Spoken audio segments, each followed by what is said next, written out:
নমস্কার বন্ধুরা, সবাই কেমন আছো? আশা করছি সবাই খুব ভালো আছো।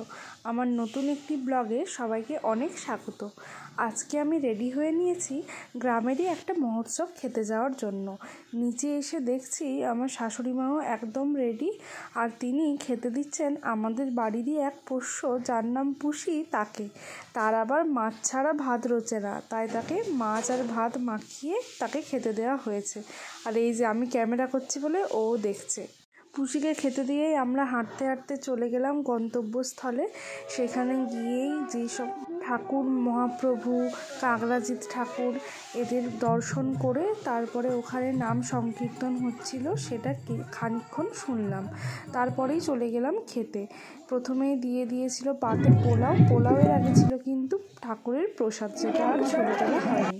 ছিল শাক ভাজা, বীজকলার তরকারি, আর ছিল শুক্তো। সমস্ত রান্নাগুলোই কিন্তু অসাধারণ হয়েছিল। ঠাকুরের প্রসাদ খেতে কিন্তু খুবই ভালো লাগে। সঙ্গে ছিল ডাল, মিষ্টি, পাঁপড়, চাটনি, পায়েস।